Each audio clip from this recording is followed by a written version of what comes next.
Mga idol, since hindi pa rin nakakakuha ng magandang panalo ang Golden State Warriors ngayong season, ibinulgar nga po ng isang NBA insider ang unang player na ititrade ng kanilang kupunan. Yan naman ang ating unang kikilalanin ngayon na sasabayan ko na rin ang balitang pagkakakumpleto ng Big 3 ng Phoenix Suns. Pag-uusapan na rin natin ngayon ang naibalitang pagbabalik ni Gabe Vincent sa Los Angeles Lakers at ang balitang kakatakutan nga daw po sa playoffs ang isang 39-year-old na LeBron James. Kaya mga idol, tara!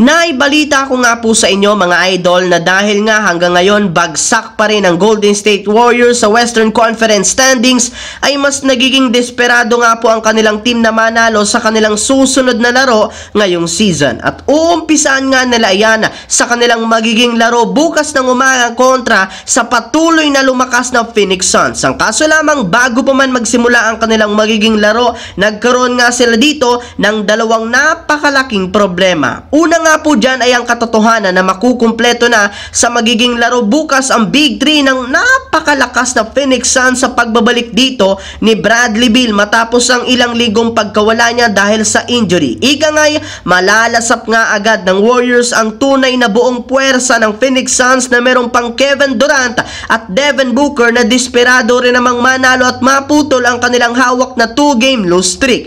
Bukod nga po dyan, may lumabas rin naman nga pong balita na mayroon nga pong hindi magandang nangyari sa isa sa kanila mga superstar na si Klay Thompson matapos itong magkaroon ng karamdaman na siyang dahilan ng hindi niya pagsama sa ginawang practice ng kanilang team. Sa ngayon, hindi pa rin naman alam ng Warriors kung makakapaglaro ito o hindi sa kanilang game laban sa Suns, ngunit umaasa nga sila na makakahabol pa ito since gusto nga po ng kanilang team na manalo sa kanilang susunod na laban, lalo pat kapag hindi nga yan nagawa, mapipilitan nga po ang kanilang front office na magtanggal ng player. At base nga sa pinakahuling inilabas sa balita, ang unang manlalaro nga po na posible at inaasahang ititrade ng Warriors walang iba kundi si Andrew Wiggins. Gayong bukod nga sa katotohanan na malaki ang kanyang kontrata, pwede siyang gamitin bilang trade assets para makakuha ng mas magaling na superstar, ay kailangan pa rin naman nga nila itong ipamigay habang mataas pa ang kanyang trade value. Yes mga idol, dahil nga po sa malamiyang performance ni Wiggins sa kanilang nakalipas na laro,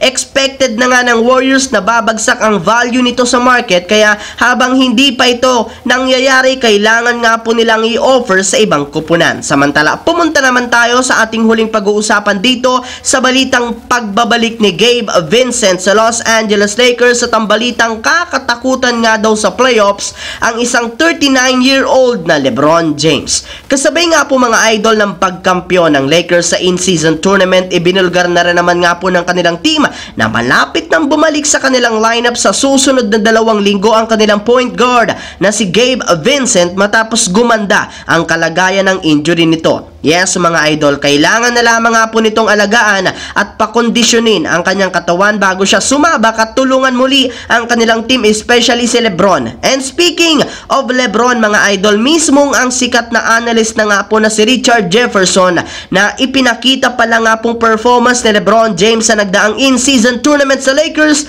sigurado nga po nakakatakutan pa rin ito pagdating sa playoffs, lalo pat wala nga ni isa mang manlalaro ang kayang makapagpigil sa kanila mga nagdaang laban. Bukod nga po dyan, napakataas pa rin naman ng IQ nito at nakakamangha pa rin ang tatag ng kanyang katawan, plus samahan mo pa ng pagkakaroon niya ng napakalaking advantage sa playoffs at unti-unti na rin namang pagkakabuo ng kanilang lineup na isang magandang senyales na malaki ang posibilidad na sila ang tanghalin bilang top 1 defensive team ngayong season. So yun lamang mga idol ang ating bagong video ngayon na ating pinag-usapan dito sa aking YouTube channel. Once again, this is your J-Zone TV. Huwag kalimutang mag-like at syempre mag-subscribe na rin, pindutin ang notification bell sa aking channel para lagi kayo maging updated sa mga videos na pinapalabas ko. Shoutout sa lahat ng solid J-Zone TV na laging nanonood dyan. Maraming salamat mga idol.